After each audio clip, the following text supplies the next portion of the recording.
ada juga dari Malang, ada dari Victory Sorong, Papua Barat Daya. Wow, salam kenal Kak Fitria, luar biasa.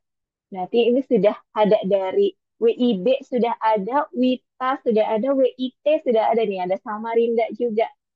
Nah ini, kok tadi ada dari Papua, ini ada dari Aceh.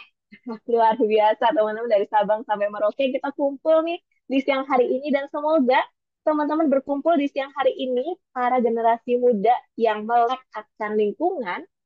Saya jadi optimis nih bahwa dunia kita akan baik-baik saja karena kita semua sebagai generasi muda sudah aware dengan pentingnya sustainability dan menjaga dunia untuk keberlanjutan kita bersama. Nah, ini dari Cimahi, dari Bogor, Sumatera. Wah, luar biasa teman-teman. Thank you banget sudah bergabung. Oke, nah saya izin memulai acara kita di siang hari ini karena teman-teman sudah banyak yang bergabung. Thank you banget. Jangan lupa nanti sambil diingatkan ya teman-teman yang lain untuk bisa bergabung juga. Karena kalau dari pendaftar yang sudah mendaftar, sudah ada 300 lebih ya teman-teman yang mendaftar. So, barangkali ada teman yang lupa gitu ya, silakan bisa diingatkan kembali untuk segera hadir biar kita jadi bisa kenal nih dari Sabang sampai Merauke, gabung semua jadi satu di ruang Zoom kita di siang hari ini. Oke teman-teman semua, saya sapa kembali ya. Assalamualaikum warahmatullahi wabarakatuh teman-teman semua. Waalaikumsalam warahmatullahi wabarakatuh. Shalom, Om Swastiastu, Namo Buddhaya, salam kebajikan, rahayu. Terima kasih dan selamat datang buat teman-teman semua dalam acara Eco Talent Campus Program Sosialisasi Green Jobs 2025, kolaborasi antara IS2P, Apindo UMKM Merdeka, Prima Magang PPKI, Pendidikan Tinggi Keagamaan Islam, Kementerian Agama RI, dan Tata Kelola UP. Nah, teman-teman semua, thank you banget nih sudah gabung semua, dan saya tadi lihat di Zoom, teman-teman sudah cerita nih, berasal dari kota atau domisili mana nih saat ini. Dan ternyata kita semua di siang hari ini alhamdulillah bergabung dari Sabang sampai Merauke. Nah, teman-teman semua, izinkan saya memperkenalkan diri. Nama saya Ria Aprilia, teman-teman boleh panggil saya Ria. Saya adalah tim operasional dari Prima Magang PTKI yang di siang hari ini akan menemani teman-teman sebagai moderator selama kurang lebih 1,5 jam ke depan. Kita akan bersama-sama selama kurang lebih sampai jam 15.30 WIB nanti. Nah, tadi ada yang WITA ya, dan ada yang WIT. Silahkan bisa menyesuaikan dengan waktunya. Nah, teman-teman, sebagaimana yang tadi saya sampaikan, saya pengen cerita dulu nih. Program ini program luar biasa yang diinisiasi bersama-sama berkolaborasi antara IS2P, Apindo UMKM Merdeka, Diktis, dan Kemenat RI bersama Prima Magang PTKI. Nah, teman-teman semua, sesi kita tentu bukan hanya hari ini saja. Kita akan bersama-sama selama kurang lebih 9 sesi ke depan. Di setiap hari Kamis, jam 2 siang, kita akan bertemu nih. Untuk sesi perdana ini, kita akan bahas tentang sustainability one-on-one dan krisis iklim. Terasa ya, sekarang perubahan cuaca udah sangat luar biasa. Mungkin teman-teman di setiap kotanya tadi yang disebutkan dari Sabang sampai Merauke, dari Aceh, Pakemon, sampai ke Papua, itu udah mulai berasa ya cuaca kadang panas banget, kadang tiba-tiba hujan dengan angin yang begitu kencang dan bahkan mempengaruhi juga kesehatan kita yang sudah mulai naik turun gitu ya. Nah, inilah tanda awal sebetulnya bahwa kita perlu menjaga bumi agar tetap menjaga keberlangsungan kita semua. Nah, kemudian sesi kedua di minggu depan kita akan bahas tentang bisnis berkelanjutan dan bertanggung jawab. Dan di sesi 3 ada keuangan berkelanjutan, sesi 4 ada sertifikasi dan standar keberlanjutan, dan di sesi 5 ada pendahuluan tata kelola risiko, keberlanjutan yang berkelanjutan. Kemudian di sesi 6 kita punya materi tentang potensi green jobs. Di sesi 7 kita akan bahas tentang bisnis syariah dan keberlanjutan. Di sesi 8 kita akan diskusi nih, bahas lagi materi tentang mengukur dan melaporkan kinerja keberlanjutan berdasarkan standar global. Dan di akhir, best practice implementasi bisnis berkelanjutan dan bertanggung jawab di Indonesia. Kenapa sih kok penting nih buat teman-teman untuk ikut seluruh sesinya? Bukan hanya bahwa kita memang punya tanggung jawab untuk menjaga bumi ini, tapi perubahan situasi saat ini tentu merubah juga ya arah future jobs kita, terutama teman-teman yang mahasiswa nih. Tentunya dengan begitu ada konversi energi, energi terbarukan, dan peluang akan adanya green talent itu akan terbuka sangat lebar di 2025 dan seterusnya. Maka penting buat teman-teman menyiapkan diri agar bisa mengisi peluang sebagai green talent tersebut. Ya, pemahaman akan keseluruhan sesi ini sangat memerlukan agar nanti bisa fit in ya dengan kebutuhan pasar tenaga kerja juga saat ini. Dan tentunya ini menjadi tanggung jawab kita ya sebagai manusia untuk menjaga dunia tetap baik-baik saja tempat kita bernaung. Nah, teman-teman, ground rules kita biar sesi ini nanti berjalan dengan lancar dan semuanya mendapatkan manfaat, maka mohon nanti teman-teman juga mengikuti beberapa rules ya. Yang pertama, karena sesi kita daring ini teman-teman, mohon kita cuma punya waktu sebentar, cuma 1,5 jam ke depan begitu. Kalau kuliahan ini kurang lebih sekitar 2 SKS gitu ya teman-teman. Maka mohon teman-teman aktif dan fokus selama sesinya. Nah, terus kalau yang memungkinkan open cam, silahkan open cam. Dan boleh banget teman-teman menggunakan virtual background yang sudah kita siapkan kalau pengen lebih ini ya, lebih aman gitu ya, bisa jadi belakangnya kurang pas dan seterusnya gitu. Dan yang kedua, kalau teman-teman sepanjang materi nanti terpikir sesuatu, pengen tanya sesuatu, nggak perlu nunggu sampai akhir, tapi teman-teman boleh banget tuliskan pertanyaannya di kolom chat to everyone yang akan nanti kami bahas saat sesi diskusi. Gitu. Atau kalau teman-teman pengen nanya secara langsung kepada pemateri kita, boleh juga mengaktifkan fitur raise hand agar kita bisa tahu gitu ya, dan teman-teman boleh menyampaikan pertanyaan secara langsung. Kemudian yang ketiga, nah sesi kita tadi ya, secara keseluruhan program ini akan berjalan selama 9 sesi dari mulai hari ini sampai kita akhiri di 11 Desember 2025. So, teman-teman, sebagaimana di perkuliahan, maka ada minimal kehadiran nih. Kami mengharapkan teman-teman hadir di setiap sesinya atau minimal hadir 75% lah.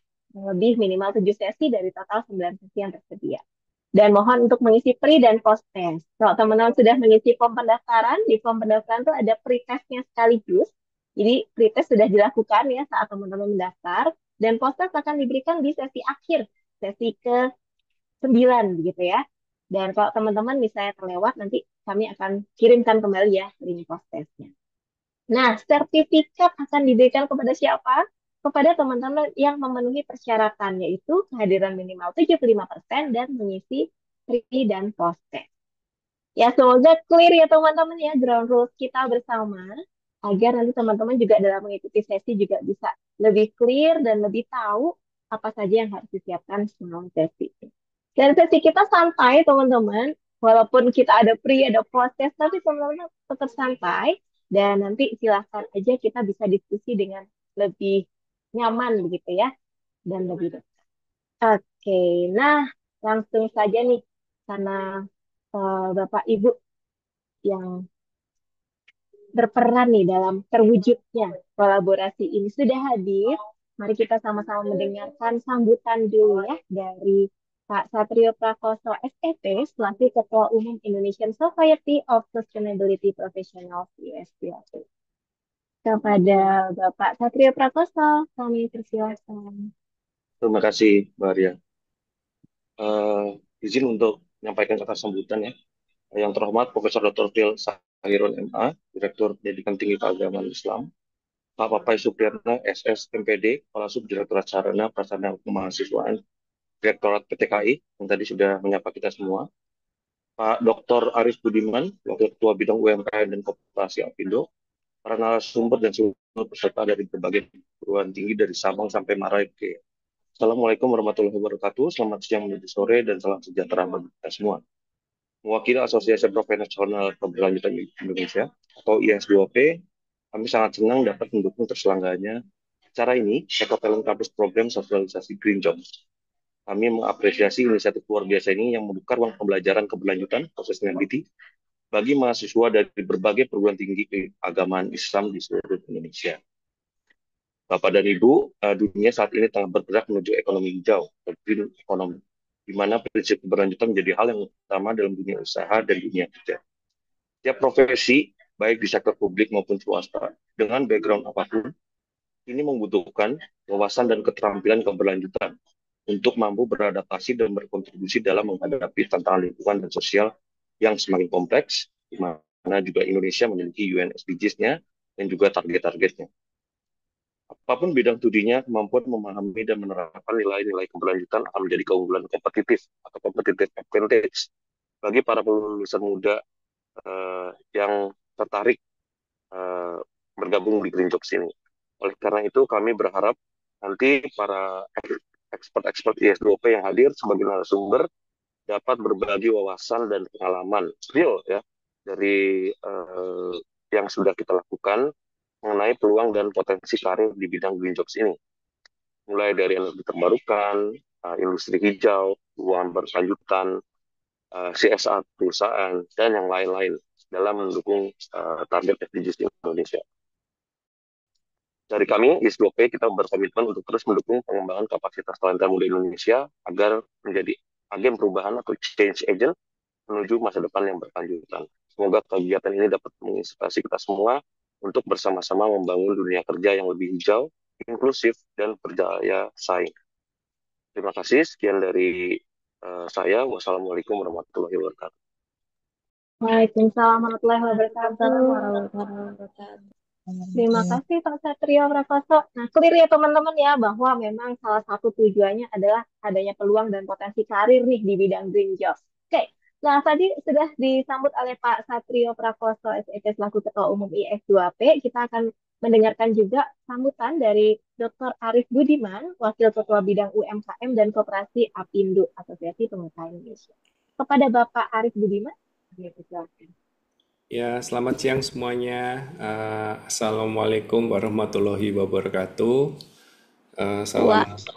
Salam kebajikan.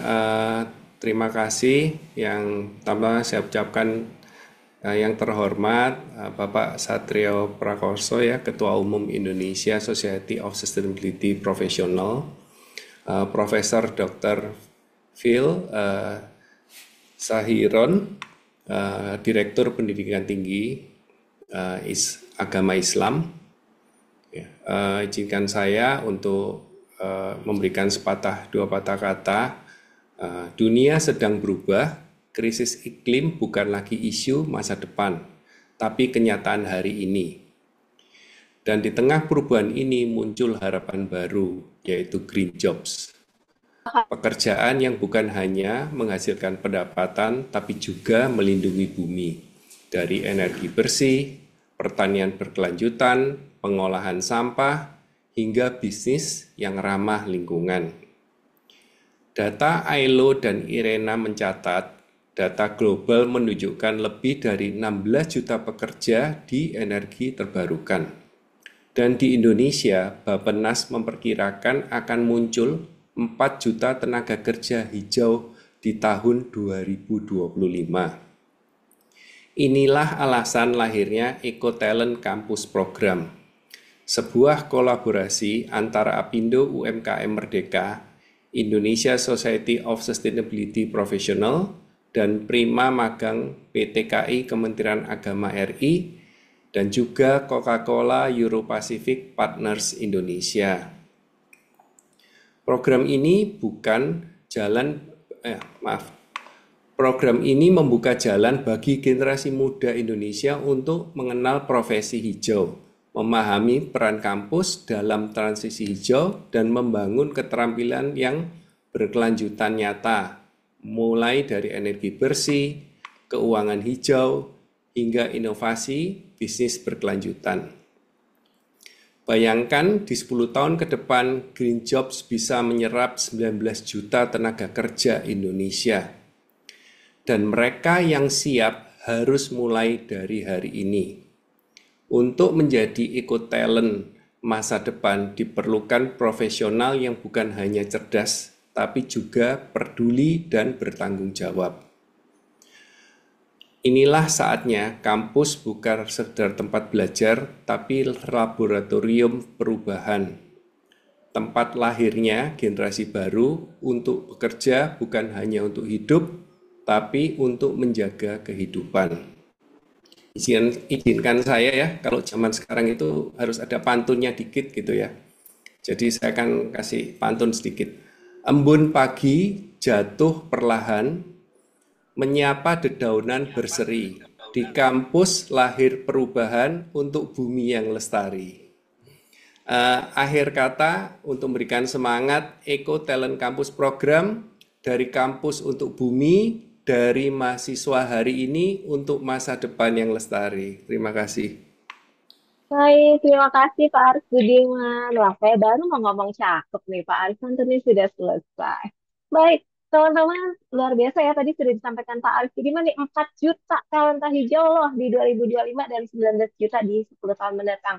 Pastikan teman-teman menjadi salah satunya. Dan tadi sudah dibuka dengan sambutan dua dari perwakilan IS2P dan APindo UMKM Merdeka.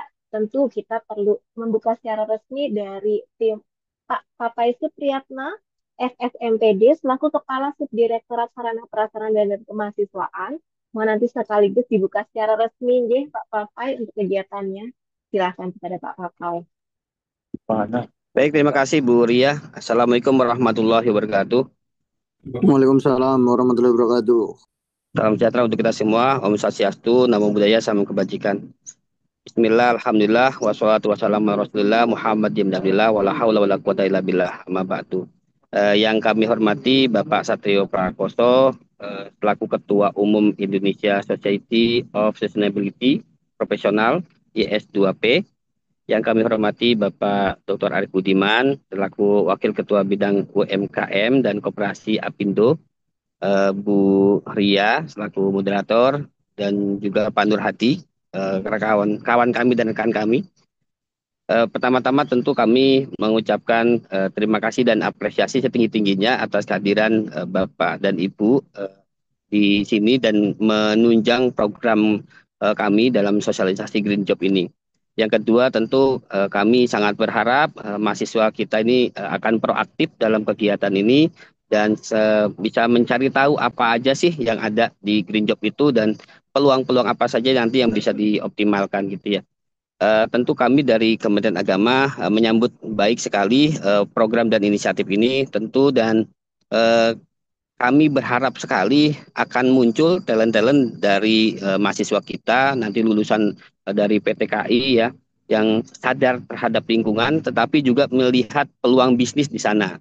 Nah, ini bisa menjadi contoh baik dan best practice ya saya kira ke depannya kita tetap peduli terhadap lingkungan tapi juga kita juga bisa mengambil ma'isyah di sana juga.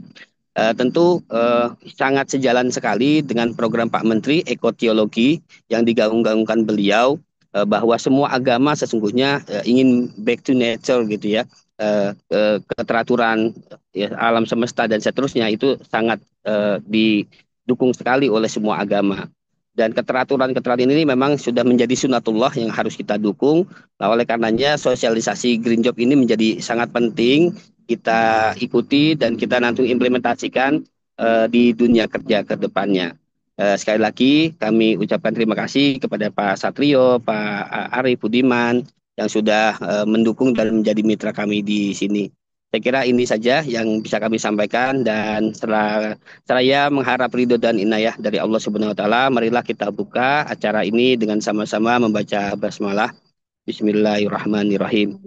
Kurang lebihnya mohon maaf. Wallahumma fiq ila haqq. Wassalamualaikum warahmatullahi wabarakatuh. Waalaikumsalam warahmatullahi wabarakatuh. Boleh dong icon tepuk tangannya teman-teman semua. Terima kasih sudah dibuka secara resmi oleh Pak Papai Supriyatna FSMPD selaku Kepala. Terima kasih Kang Papai. Satu dun, Pak Nur Hadi. Sama-sama Pak.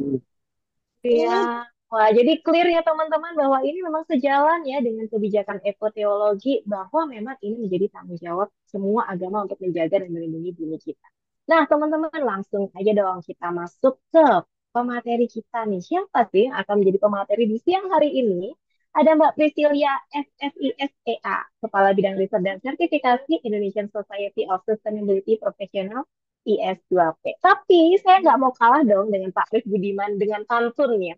Saya akan sambut Mbak Priscilia dengan pantun. Boleh tolong dikasih cakepnya ya teman-teman semua. Boleh terus di kolom chat atau nanti open mic juga boleh. Biar seru nih sesi kita di siang hari ini. Sebelum ke Mbak Priscilia nih teman-teman. Mumpung masih lengkap nih teman-teman semua. Boleh dong kita foto bersama dulu ya. Izin punten nih. Saya belum pantun dulu nih ya. Kita foto bersama dulu ya teman-teman ya. Boleh open cam untuk sebagai capture moment. Nah, kok Gen Z sekarang kan gitu ya. Setiap momen tuh harus di-capture teman-teman. Dan ini harus ditampilkan tuh nanti di Instagram dan sosial media teman-teman semua sebagai bagian bahwa teman-teman adalah generasi yang peduli nih terhadap lingkungan. Siap dengan uh, menjadi green talent. Oke, ada 4 layar di Zoom saya. Saya akan kasih aba-aba ya. Saya nggak tahu teman-teman ada di layar keberapa, jadi senyumnya tolong dijaga, tetap senyum secantik dan secakep mungkin. Kita akan mulai foto dari layar pertama. Satu, dua, tiga. Oke, layar kedua. Ya, siap-siap. Ya, boleh tambah dulu lipstiknya boleh biar semakin fresh gitu ya. Layar kedua, cakep. Mana posenya teman-teman? Layar kedua, satu, dua, tiga. Oke, cakep. Layar ketiga, silakan boleh di open cam dan siap-siap dengan pose terbaiknya. Satu, dua, tiga. Dan layar keempat. Siap. Satu, dua, tiga. Oke, yes. Pasti thank you banget nih teman-teman. Wah, semangatnya luar biasa nih. Punten ya, Mbak Prisil. Saya malah ngajak foto dulu, abisnya kelihatan aura-aura anak mudanya jadi bikin semangat. Oke, kita akan sambut Mbak Priscilia dengan pantun, tolong cakepnya. Panas-panas minum es markisa. Cakep. Oke. Cakep. Oke. Belinya di pedagang kaki lima. Cakep. Cakep. Kita kita sambut narasumber kita yang luar biasa, Mbak Priscilia, dengan tepuk tangan bersama dong. Ada Mbak Priscilia, silakan.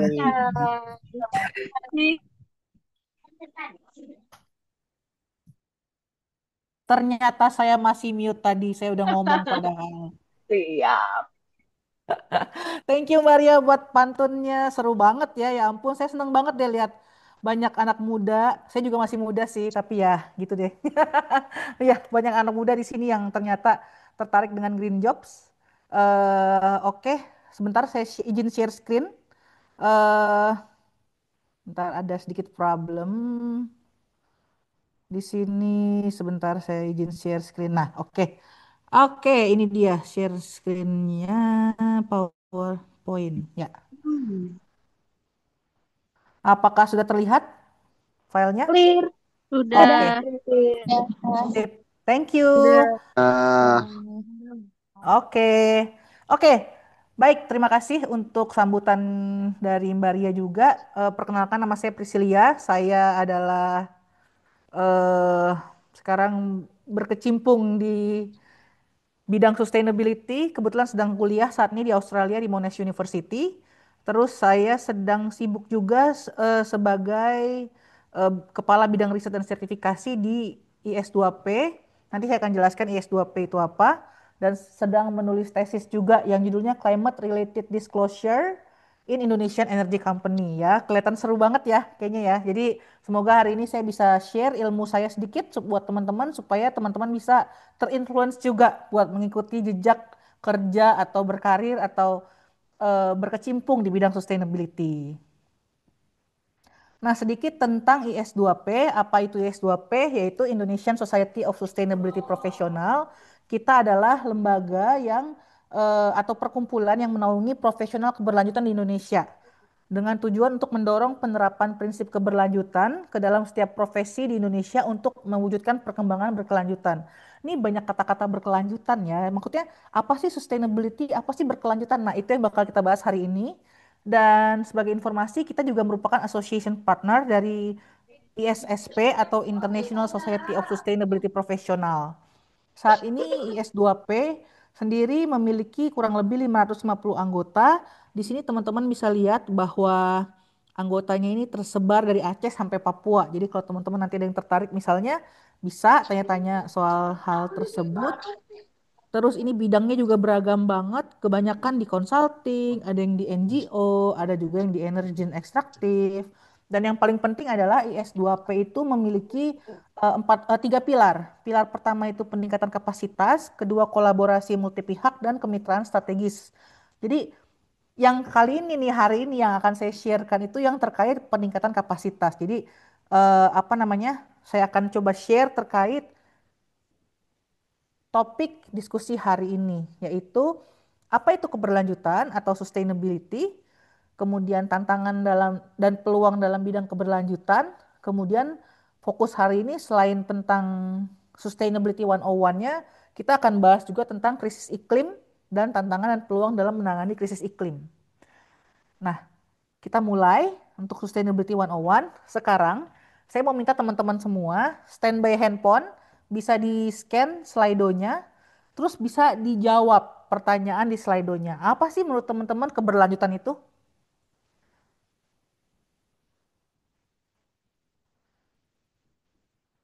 Jadi bisa dijawab Hilang, keberlanjutan Bu. itu apa? Maaf, Bu.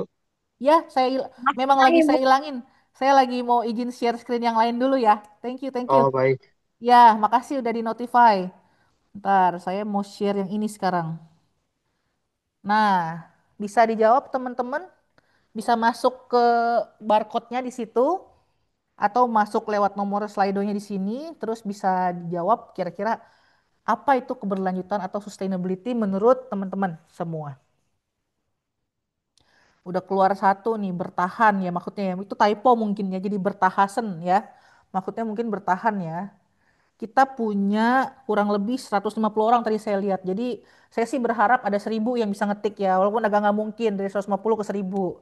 Oke, mungkin bisa ya teman-teman yang bisa berpartisipasi bisa mengisi slide-nya dulu sambil kita tunggu.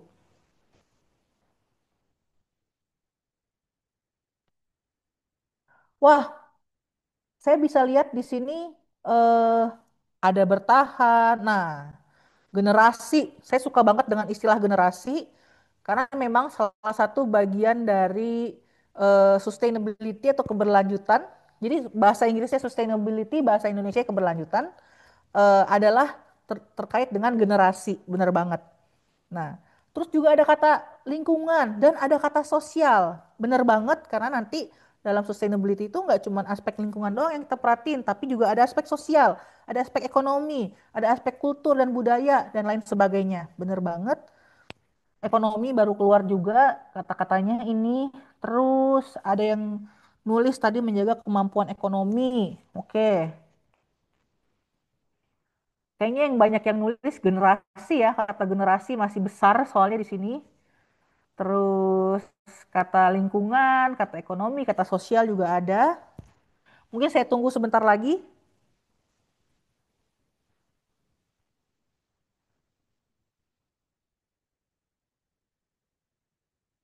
Ada yang menulis kata keseimbangan. Bagus banget tuh. Jadi sustainability itu memang selain disebut sebagai keberlanjutan, bisa juga disebut dengan istilah resilience atau bertahan. Tadi ada yang tulis bertahan yang di awal ya. Tuh bisa seperti itu. Ada yang tulis, oke, kayaknya ekonomi, lingkungan, generasi, dan kata sosial di sini keseimbangan.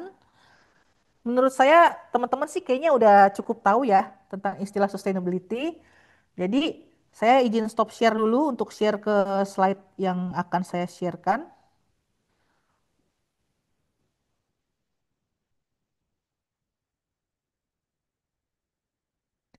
Oke. eh eh, ada yang raise hand, Mbak? Iya, Bu Lani, ada apa aja? Bu Lani, silakan.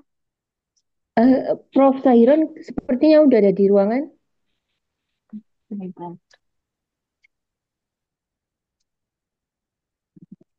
Belum sepertinya Bu Lani. Belum, Bu Lani. Ya, nanti Nanti kalau biar saya bantu pantau. Nanti ya, Oke. oke. kalau beliau sudah hadir, izin saya Ya. sedikit Di sebentar ya, Mbak Priscil ya. Siap, siap, silakan. Ya, silakan dilanjutkan Mbak Priscil. Nanti begitu beliau terpantau hadir, saya akan cut sedikit ya Mbak Priscil. Silakan Mbak Baik, Priscil. baik, nggak apa-apa, Mbak, nggak masalah. Thank you infonya. Oke, saya lanjut ya. Tadi kita udah lihat di Slido. teman-teman kayaknya udah pada tahu deh tentang keberlanjutan, tentang sustainability.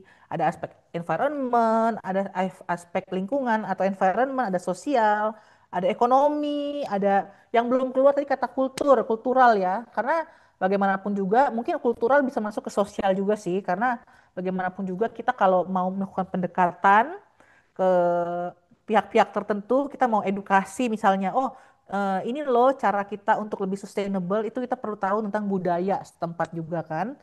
Nah, jadi di sini saya akan jelaskan, apa sih sustainability itu? Jadi kita mengacu pada Brundtland Commission yang pada tahun 1987 mendefinisikan sustainability, saya bacakan dalam bahasa Inggrisnya adalah meeting the needs of the present without compromising the ability of future generations to meet their own needs.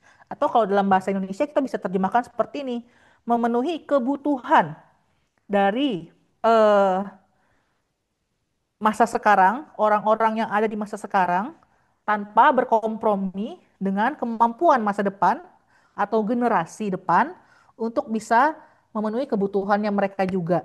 Jadi tadi saya suka banget ada yang nulis kata generasi dan itu terus ada gitu, benar, karena dalam sustainability itu yang perlu kita pastikan adalah yang pertama, kebutuhan bisa dipenuhi oleh yang untuk yang kita sekarang hidup nih, dan untuk nenek moyang kan sorry, untuk cucu-cucu kita gitu loh, nanti ke depannya kebutuhannya juga kita bisa penuhi. Nah, apa yang dimaksud kebutuhan itu banyak, kebutuhan dari sisi lingkungan, tempat tinggal, habitat ya. Kalau di sini mungkin ada yang studinya berkaitan dengan MIPA biologi ya, saya juga S1 dulu biologi, belajar itu juga. Nah, habitat itu tempat hidup manusia atau hewan gitu kan, atau tumbuhan. Nah, itu penting banget. Itu adalah salah satu bentuk kebutuhan. Sosial, apa sih bentuk kebutuhan ke sosial? Teman-teman mungkin pernah dengar namanya Maslow hierarki ya, nanti bisa di Google. Itu adalah hierarki kebutuhan manusia, mulai dari tempat dari yang kita belajar dari SD. Sandang, pangan, papan, ya kan? Itu adalah kebutuhan. Nah, terus juga kebutuhan yang sekarang ngetren banget ya, misalnya mental health, itu termasuk kebutuhan juga, dan itu merupakan sesuatu yang juga kita pikirkan dalam kita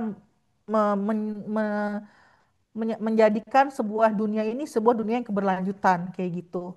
Terus kebutuhan apa? Ekonomi misalnya untuk bisa memenuhi kebutuhan hidup dan lain sebagainya.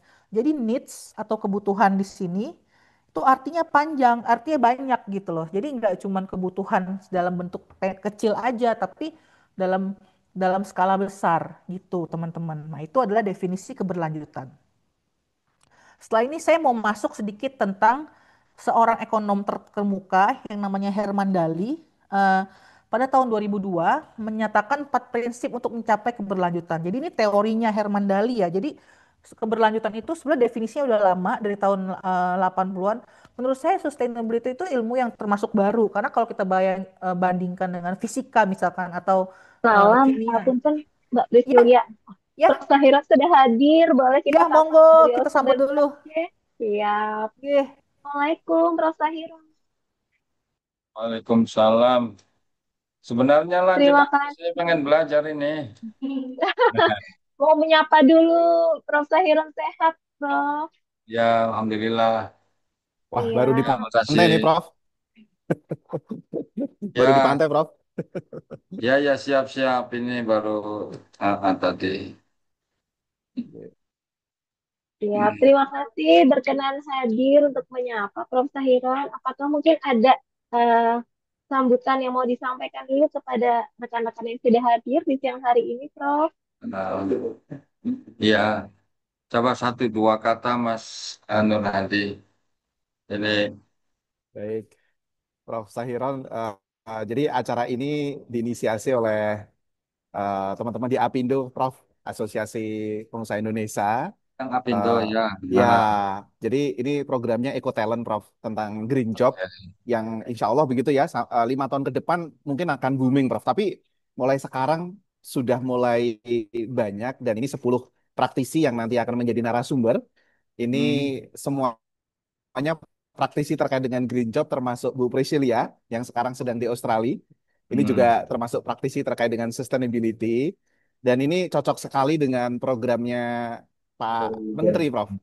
Ya. tentang apa cinta, cinta dan Nah, eko ya kurikulum Prof ya, tentang kurikulum lingkungan. Iya, hmm, kurikulum berbasis cinta, dan Islamic Eco ikutnya. Talent Oh Generation. ya ya ya. Jadi Ya. ini cocok banget ke sana Prof. Dan ini banyak mahasiswa dari PT KAI yang saat ini hadir Prof. Yang daftar ada sekitar 300-an sekian Prof, tapi ini sementara baru 200 yang sudah hadir di Zoom. Begitu Prof. Oke. Sahiran. Ya. em, Sebentar. Assalamualaikum warahmatullahi wabarakatuh. Waalaikumsalam. Selamat siang, salam, Om Swastiastu, Namo Buddhaya, salam kebajikan. Em, Ya, tentunya pertama kami mengucapkan banyak terima kasih atas inisiatif em, dari dari Apindo ya, Iya Prof. dari Apindo yang kalau nggak salah sudah pernah ke kantor kami ya, siapa betul Ikindo nggak? itu Prof. Ikindo Iya. Prof. Oh iya, iya iya iya Tapi mirip-mirip. Apindo Oke, hadir juga waktu acara launching yang ada Pak Menteri oke itu Prof. siap. Ya. Ya, pertama kali mengucapkan terima kasih kami mengucapkan banyak terima kasih ya. Artinya mengapa? Karena dengan kegiatan yang bagus ini, tentunya baik itu para dosen maupun para mahasiswa di PTKIN itu mendapatkan ilmu baru, ya ilmu baru yang uh, pasti ya bermanfaat di masa yang akan datang, yang tadi sudah disampaikan oleh Pak Nur Hadi. Ya, terima kasih juga kepada Mas Nur Hadi yang terus mendampingi kami ya dalam rangka um, melaksanakan kegiatan, merencanakan dan melaksanakan serta mengevaluasi kegiatan-kegiatan yang sangat penting di Kementerian Agama dan PTKIN. Yang sudah berjalan adalah prima magang ya untuk mahasiswa untuk semester 7 dengan harapan setelah selesai kuliah kemudian para mahasiswa anak didik kami itu memiliki skill tambahan, memiliki ilmu pengetahuan dan skill tambahan. Nah, bagaimana bekerja, bagaimana berkomunikasi dengan sesama sesama pegawai atau karyawan atau apapun namanya. Jadi punya skill-skill tambahan, alhamdulillah ya. Dan hari ini um, hari ini ditambah lagi ya skill yang lain ya kaitannya dengan green job atau saya belum begitu paham ya detailnya, tetapi intinya apa-apa yang mungkin terjadi pada masa yang akan datang ya kan. Sekarang sudah mulai banyak apa namanya mobil-mobil listrik yang itu mengurangi misalnya emisi dan seterusnya. Besok mungkin ada robotisasi ya, pegawai-pegawai meskipun nanti manusia mesti ada tempatnya pasti ya, tapi robot-robot yang dibuat mahasiswa ini besok barangkali um, bisa menjadi apa namanya kasir di Indomaret ataukah di warungnya Pak Nur Hadi misalnya.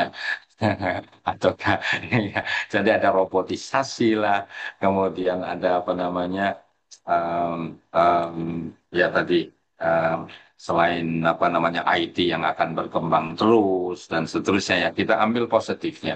Jadi kita menyambut masa depan, apa yang akan terjadi kita terus menyesuaikan, tetapi dalam waktu yang bersamaan kita tetap menjadi manusia ya, kita tetap menjadi manusia yang memiliki akal pikiran, memiliki rasa, memiliki apa yang itu tidak dimiliki oleh robot misalnya ya. Jadi kita tetap manusia sebagai manusia harus menjadi leadernya, kemudian tetapi dalam waktu yang bersamaan berbagai macam aspek uh, teknologis ya, aspek teknologi yang memang harus kita kuasai, harus kita ikuti, kira-kira begitu.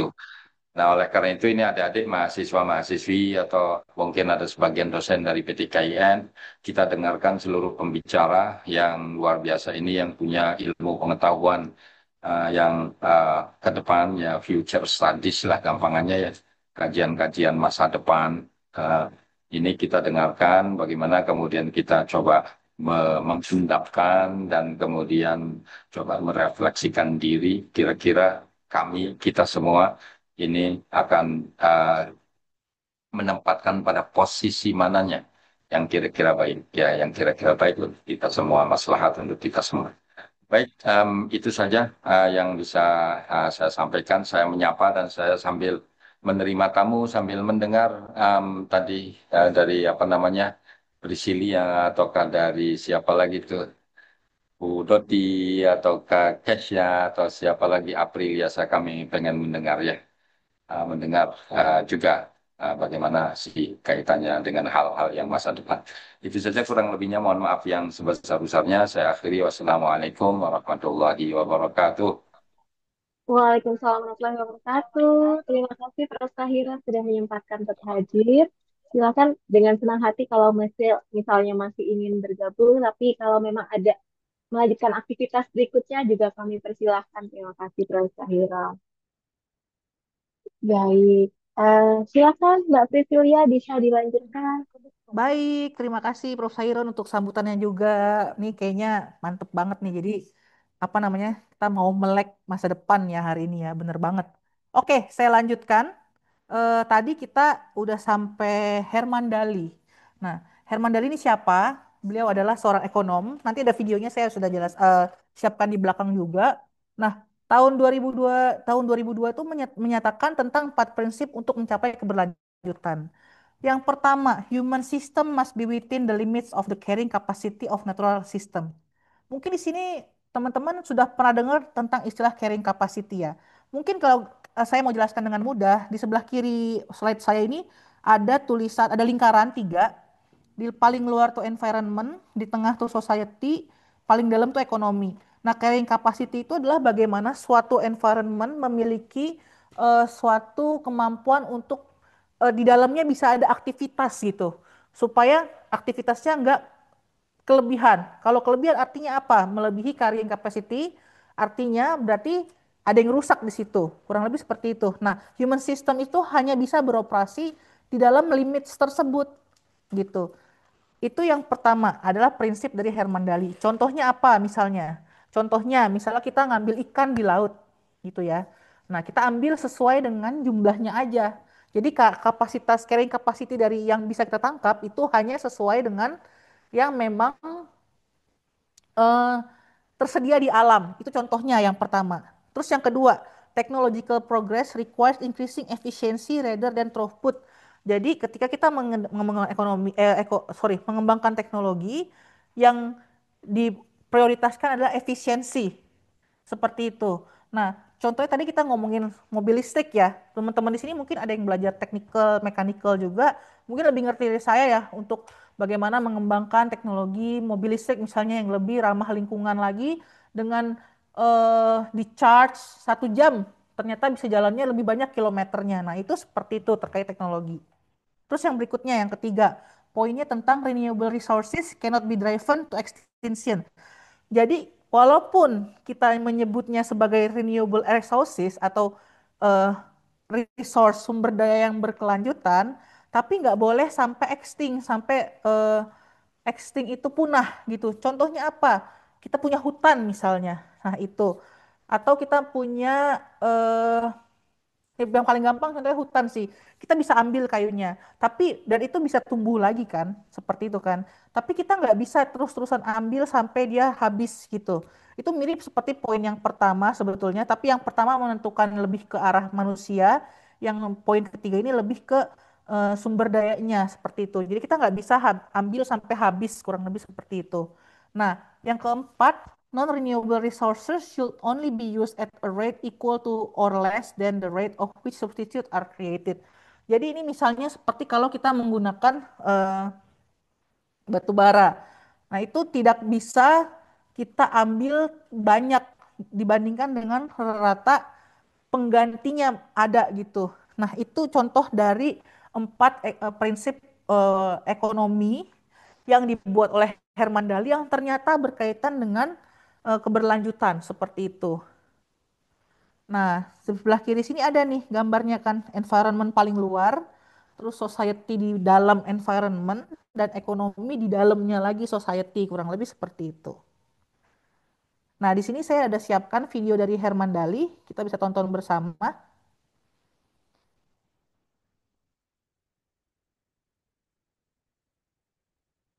Maaf, suaranya keluar nggak ya? Belum saya dengar Mbak Priscil. Belum keluar ya? Bentar, saya izin share screen lagi ya. Oke, sebentar. Saya izin benerin dulu suaranya biar keluar. Eh,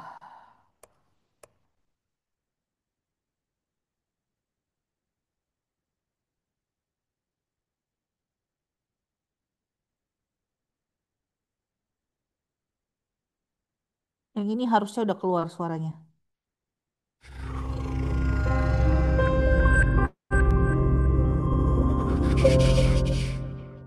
What's happened is that we have moved from a relatively empty world to a relatively full world. That is, empty of us and all of our stuff to now full of us and all of our stuff. In my lifetime, the world population has tripled. And the populations of other things, of cars, houses, boats, all these other things that put a load on the environment too, just like human bodies, those have vastly more than tripled. So the world is very, very full of what we might call man-made capital. And it's becoming more and more empty of what used to be there, what we might call natural capital. So this has been a huge change in the pattern of scarcity. It used to be that the fish catch was limited by what? By the number of fishing boats and fishermen. You want more caught fish? Put out some more boats. Not anymore. We have excess capacity of fishing boats. The fish catch now is limited by the natural capital of the populations of fish in the sea and all that supports those fish. So this is a change in the pattern of scarcity. Economic logic says that we ought to maximize the productivity of the limiting factor and economize on the limiting factor. The limiting factor used to be man-made capital, and so we did. Economic logic doesn't change, say maximize the limiting factor. But the identity of the limiting factor has changed. It's now remaining natural capital in the full world, no longer man-made capital. And yet we haven't made the adjustment. We still say, how do we deal with scarcity? Let's produce more man-made capital and go out and exploit more resources. And that's not the economic thing to do anymore. Oke, jadi tadi adalah talks dari Profesor Herman Dali yang telah saya sampaikan di sini gambar teorinya.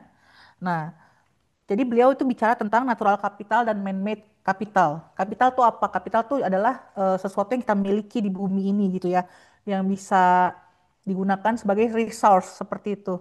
Nah, tadi beliau bilang bahwa oke, awalnya kita dari man-made capital, tapi kita mulai bertransisi ke natural capital. Makanya di sini ada model sustainability yang lebih sustainable, yaitu environment menjadi eh, apa namanya limiting faktor terluar gitu yang di bawah dalamnya ada kegiatan manusia dan di dalamnya lagi ada faktor ekonomi. Seperti itu kurang lebih penjelasannya. Terus saya next dulu ke gambar berikutnya. Nah, ini adalah bentuk lain dari bagaimana ada yang namanya limiting faktor dari sustainability itu sendiri yang kita sebut dengan nama planetary boundaries. Nah, di planetary boundaries ini teman-teman bisa lihat perkembangan bahwa ada dulu tahun 2009 itu ada 7 boundaries. Di sini ada novel entity, stratospheric ozone dan lain sebagainya yang teman-teman bisa lihat di tahun 2009 climate change itu posisinya udah ke cross ya, udah dilewatin oleh peradaban manusia gitu. Terus ada biosphere integrity sama biogeochemical flows. Jadi sudah ada 3 di nitrogen pada saat itu yang udah keluar dari limit sustainability. Jadi natural capital kita tuh udah kelewatan tiga benda gitu, 3 hal gitu kan. Nah, di 2015 masih 7 boundaries tapi yang ke cross jadi 4 ditambah land system change. Alias land system change itu apa? Perubahan lahan, sebetulnya gampangnya seperti itu. Misalnya hutan dipotong dan lain sebagainya. Nah, terus di tahun 2023 lebih banyak lagi, ada 6 yang di cross, yaitu dari 9, jadi nambah boundariesnya jadi 9 dan yang udah ke cross jadi 6. Jadi itu banyak banget sebetulnya kan yang kita udah crossing the boundaries seperti itu, yang harusnya kita nggak lewatin limit tersebut, tapi kita udah lewat limitnya. Dan kalau teman-teman di sini bisa lihat, ternyata lewatnya udah jauh gitu kan. Jadi sebetulnya apa sih yang kesimpulan dari gambar ini? Kesimpulannya kita udah ngelewatin hal tersebut dan apa yang bisa kita lakukan untuk atau kembali lah atau tidak melebihi lagi dari boundaries yang udah kita lakukan gitu. Nah, salah satu solusinya sebetulnya di UN, United Nations atau PBB kita bilang ya, juga memiliki yang namanya Sustainable Development Goals. Nah, Sustainable Development Goals ini ada 17 goals yang terdiri dari banyak aspek. Ada aspek sosial, contohnya no poverty, zero hunger, terus good health and well-being, sampai aspek lingkungan juga, contohnya yang SDGs 13, the climate action, life below water, life on land. Nah, seperti itu. Itu dibuat untuk kita bisa eh, tidak melebihi batas lagi, salah satu tujuannya juga seperti itu. Nah, dari SDGs ini kalau teman-teman pernah dengar dibagi menjadi beberapa indikator. Nah, indikator-indikator tersebut yang menjadi standar bahwa oh, ini yang yang harus dilakukan supaya misalnya orang lebih sejahtera seperti itu. Atau di sini kita bilang climate action supaya tidak terjadi perubahan iklim. Nanti akan kita bahas berikutnya ya. Seperti itu. Nah, jadi dari sini kita bisa lihat bahwa ada tantangan dan peluang dalam bidang keberlanjutan itu sendiri. Saya akan sebutkan tantangannya dulu ya, yang serem-serem dulu mungkin. Pertama, kerusakan lingkungan akan semakin terasa dan itu akan mempengaruhi hidup kita sebagai manusia dan bisa muncul konflik terkait alam. Terus yang berikutnya, jadi sustainability itu tantangannya nggak cuma soal alam, tapi soal ketimpangan antara kepentingan ekonomi dan lingkungan. Jadi prioritas ekonomi jangka pendek itu akan menyebabkan stok alam, tadi yang kita ngomongin tentang natural capital itu akan semakin berkurang. Terus yang ketiga, jadi tantangan juga dalam perubahan kebijakan. Jadi segala sesuatu yang terjadi di dunia ini itu terjadi karena ada kebijakan kan dari negara, dari daerah lokal dan lain sebagainya. Nah, kebijakan terkait keberlanjutan itu menjadi kadang kita tertahan juga karena kebijakannya belum jadi, perubahan lingkungan udah lebih cepet kayak gitu kan. Nah, itu yang menjadi tantangan dalam keberlanjutan. Tapi ada juga peluangnya. Peluangnya karena ada tantangan-tantangan ini, berarti kita muncul ke peluang. Yang pertama green jobs teman-teman, karena butuh banyak pekerja untuk menghadapi isu iklim. Misalkan, yang paling gampang aja, kayak yang saya lakuin sendiri deh. Kebetulan riset saya itu terkait pelaporan keberlanjutan di perusahaan energi. Nah, kenapa perusahaan energi perlu melakukan pelaporan? Karena merupakan kegiatan yang ada yang ekstraktif kan. Kalau perusahaan energi ada yang misalnya seperti dia mining atau dia ambil eh, energi dari mana seperti itu. Tapi ada juga yang renewable energy dan itu harus diinformasikan gitu loh. Terus siapa yang bakal bikin laporan itu? Tentu saja orang-orang yang punya kemampuan untuk menulis laporan kan. Itu artinya perlu bidang pekerjaan baru. Contohnya adalah copywriter untuk laporan keberlanjutan atau asesor untuk laporan keberlanjutan atau asesor terkait kondisi sosial masyarakat sehingga ketika ada yang namanya stakeholder analysis dalam melakukan proyek di lingkungan eh, kita tuh nggak salah ambil langkah gitu loh saat kita melakukan kebijakan. Jadi itu tetap sustainable kayak gitu. Nah, terus yang ini teman-teman yang terutama di bidang implementor ya gitu ya akan senang dengan hal ini karena inovasi dan teknologi hijau akan sangat diperlukan. Jadi misalnya inovasi seperti apa? Misalkan mobil listrik seperti itu. Nah itu tuh seperti yang Prof. Sairon tadi sampaikan ya, itu penting juga gitu kan. Nah bagaimana membuat mesin yang lebih efisien dan lain sebagainya. Inovasi nggak juga cuma di bidang MIPA atau di bidang sains, tapi di bidang lingkungan. Di bidang sosial, bagaimana kita bisa melakukan pendekatan yang lebih efektif ke masyarakat. Nah, itu adalah bentuk-bentuk inovasi dan peluang yang sebetulnya ada dalam keberlanjutan. Sampai sini, saya persilakan ke Mbak moderator bila ada pertanyaan dulu. Siap, Mbak Priscil, thank you banget. Ini sementara masih belum ada pertanyaan, baru satu terkait info lowongan Green Jobs nih, Mas Rizky. Info lowongan tadi sudah disampaikan ya sama Mbak Priscil, padahal ada berbagai kemungkinan tumbuhnya kebutuhan pekerjaan-pekerjaan baru ya. Salah satunya tadi asesor, kemudian pembuatan copywriter, pembuatan laporan dan seterusnya. Atau mungkin sudah ada nih Mbak Prisil selain yang tadi.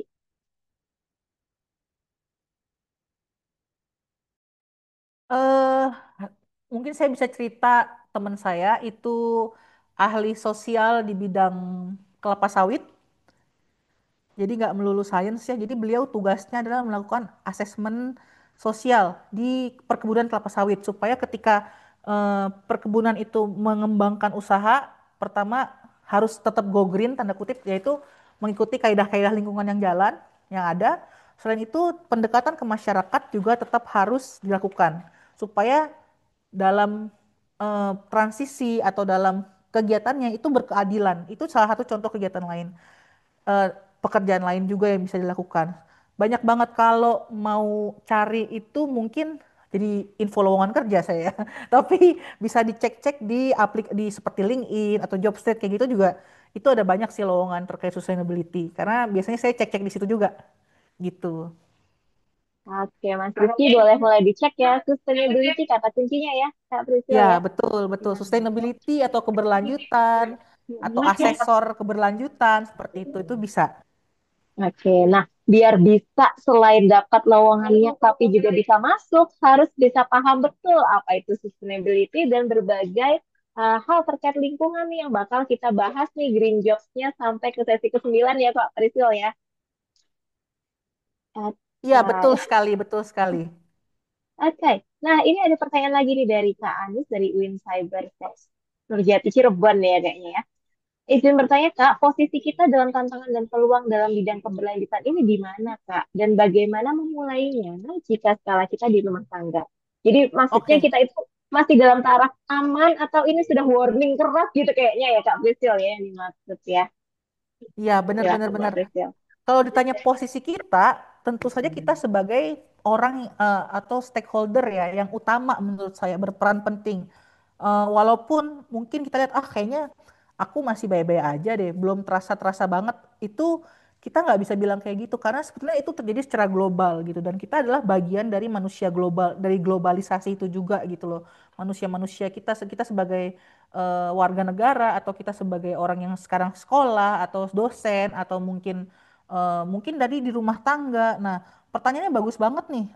Kalau kita di skala rumah tangga, gimana memulainya? Nah, itu as simple as kayak jangan pakai eh, jangan pakai listrik berlebihan misalnya. Jadi misalkan lagi di tempat yang apa misalnya siang-siang jendela bisa dibuka. Nah, itu bisa kita kurangin listrik, kurangin penggunaan listrik misalnya seperti itu. Atau eh, misalnya, oh kalau cuman ke warung doang bisa jalan kaki, ya kita jalan kaki, jangan naik motor misalnya kayak gitu. Jadi banyak hal-hal simple yang bisa kita lakukan untuk kita mengurangi atau menjaga lingkungan. Atau yang simple juga misalnya kita kemana-mana mulai bawa apa namanya tumbler atau tempat makan sendiri gitu kan. Jadi ketika kita ada mau beli sesuatu minum misalnya atau mau beli makan, kita bisa pakai tumbler itu. Atau kalau mau skala yang juga terkait dengan akademisi, karena teman-teman di sini kan kebanyakan mahasiswa ya yang setahu saya ya. Itu bisa dimulai dengan melakukan riset misalnya, riset terkait dengan sustainability. Dan riset terkait sustainability itu nggak harus semuanya tentang lingkungan, bisa juga tentang sosial seperti yang saya sampaikan tadi, atau tentang tata kelola di suatu masyarakat seperti yang saya sampaikan juga tadi. Terus juga tentang ekonomi misalnya seperti itu sih jawaban dari saya. Terima kasih. Oke, thank you Kak Priscil. Ini masih lanjutan dari Kak Rizky tadi ya terkait lowongan nih Kak. Ada rekomendasi perusahaannya nggak atau termasuk juga menyambung dengan pertanyaan Mas Rahmat nih. Apakah sustainability ini juga sudah menjadi awareness nih ke perusahaan besar atau UMKM atau baru di tataran akademisi gitu Kak Priscil? Ya, pertanyaan bagus.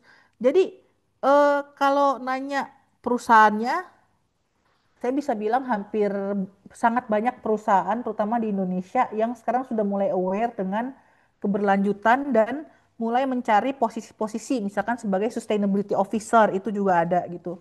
Karena saya dulu memulai karir saya sebagai sustainability officer di sebuah perusahaan di Papua waktu itu di Raja Ampat. Nah, terus kalau ini tersosialisasi ke perusahaan besar atau UMKM, menurut saya udah mulai merata ya. Terutama UMKM, kalau teman-teman tahu, itu juga banyak yang sudah mengantongi beberapa sertifikasi terkait sustainability gitu. Misalkan seperti sertifikasi B Corp, misalnya seperti itu. Nah, itu nanti akan dibahas di bab 4 kalau nggak salah. Di pertemuan keempat akan bahas tentang standar dan sertifikasi. Jadi stay tune, jangan sampai ketinggalan dengan kegiatan trainingnya seperti itu. Paling dari itu jawaban saya sih.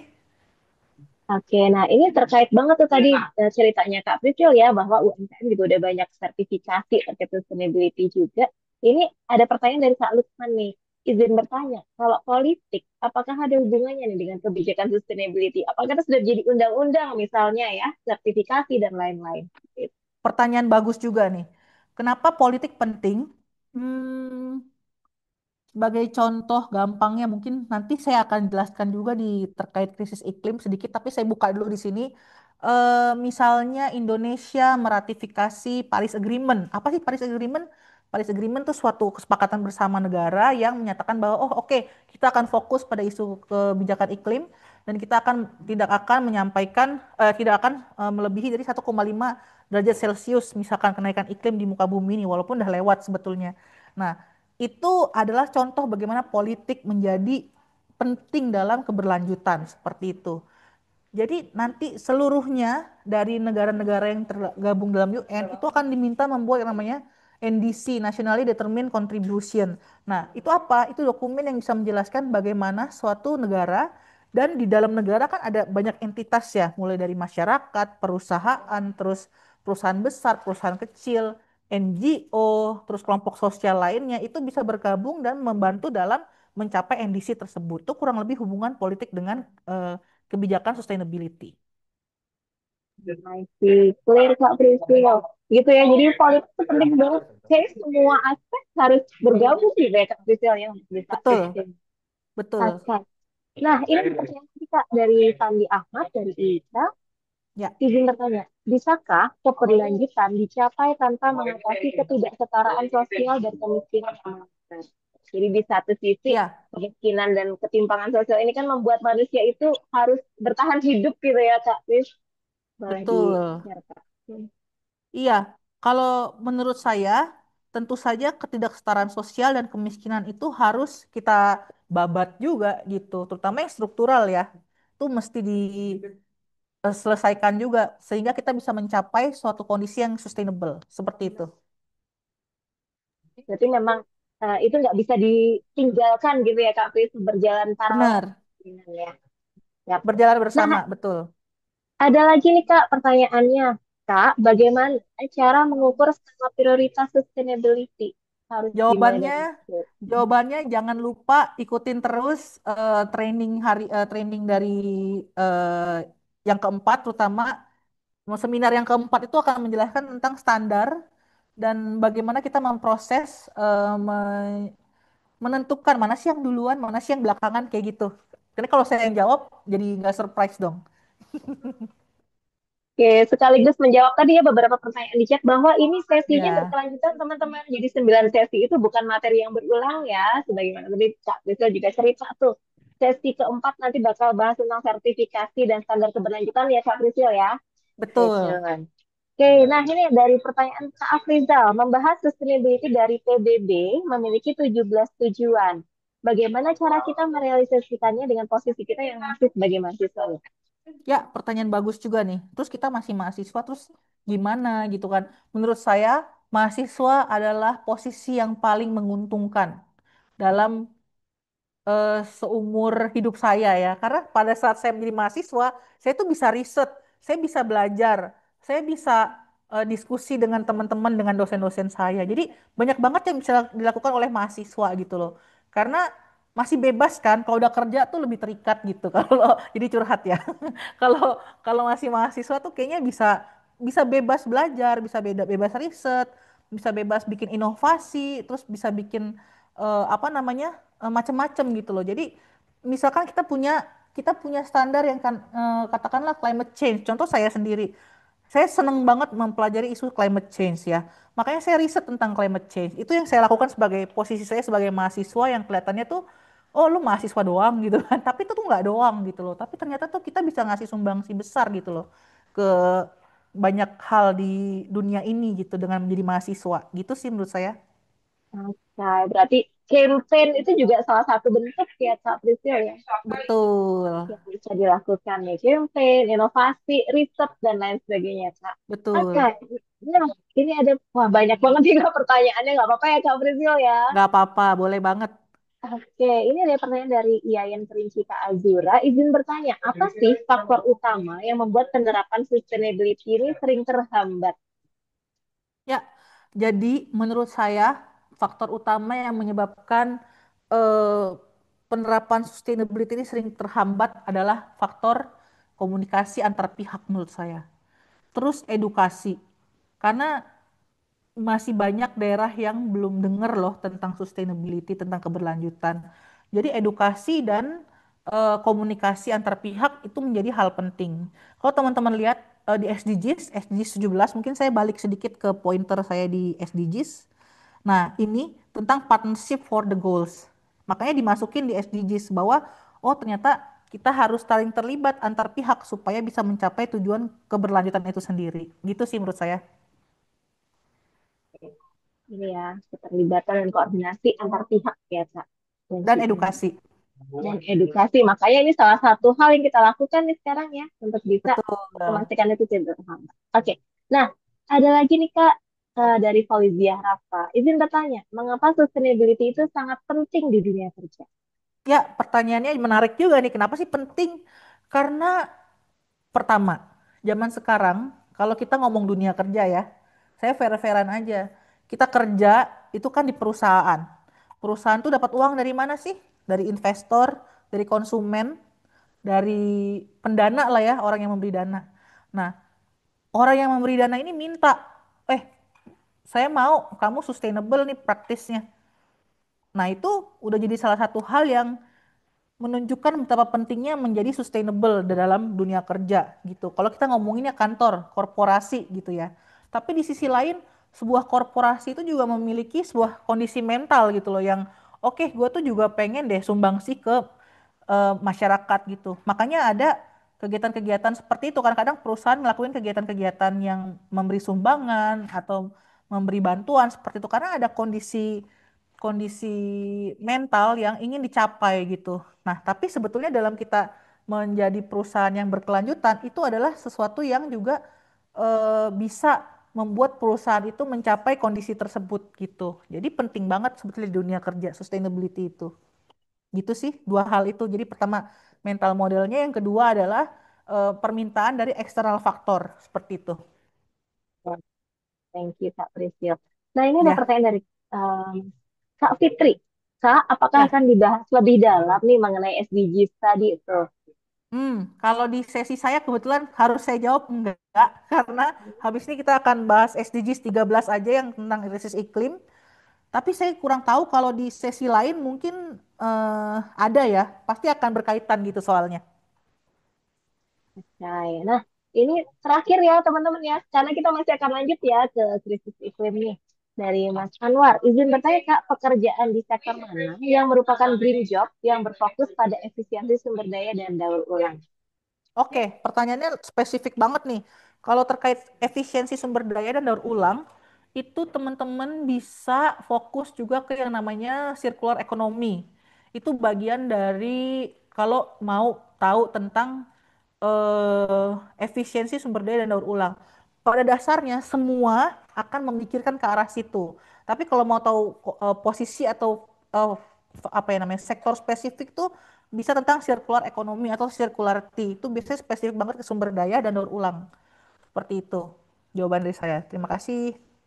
Oke, thank you Kak Priscil. Teman-teman, terkait potensi green jobs lebih detailnya akan ada di sesi 6 ya. Nanti bisa lebih clear lagi di sesi 6. Silakan Kak Priscil, kita teruskan nih materi tentang krisis iklimnya. Oke, saya lanjutkan ke krisis iklim. Nah, saya ada video yang teman-teman bisa tonton. Semoga suaranya kedengeran.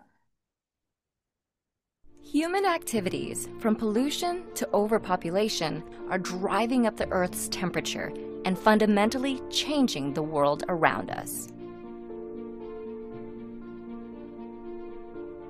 The main cause is a phenomenon known as the greenhouse effect. Gases in the atmosphere, such as water vapor, carbon dioxide, methane, nitrous oxide, and chlorofluorocarbons let the sun's light in, but keep some of the heat from escaping, like the glass walls of a greenhouse. The more greenhouse gases in the atmosphere, the more heat gets trapped, strengthening the greenhouse effect and increasing the Earth's temperature. Human activities, like the burning of fossil fuels, have increased the amount of CO2 in the atmosphere by more than a third since the Industrial Revolution. The rapid increase in greenhouse gases in the atmosphere has warmed the planet at an alarming rate. While Earth's climate has fluctuated in the past, atmospheric carbon dioxide hasn't reached today's levels in hundreds of thousands of years. Climate change has consequences for our oceans, our weather, our food sources, and our health. Ice sheets, such as Greenland and Antarctica, are melting. The extra water that was once held in glaciers causes sea levels to rise and spills out of the oceans, flooding coastal regions. Warmer temperatures also make weather more extreme. This means not only more intense major storms, floods, and heavy snowfall, but also longer and more frequent droughts. These changes in weather pose challenges. Growing crops becomes more difficult. The areas where plants and animals can live shift, and water supplies are diminished. In addition to creating new agricultural challenges, climate change can directly affect people's physical health. In urban areas, the warmer atmosphere creates an environment that traps and increases the amount of smog. This is because smog contains ozone particles, which increase rapidly at higher temperatures. Exposure to higher levels of smog can cause health problems such as asthma, heart disease, and lung cancer.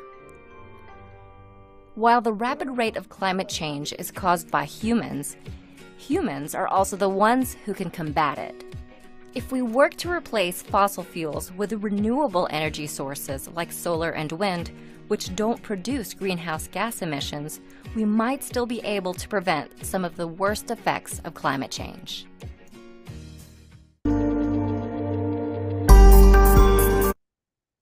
Oke, jadi tadi itu sedikit tentang eh, Human activities. bagaimana apa sih perubahan iklim tuh?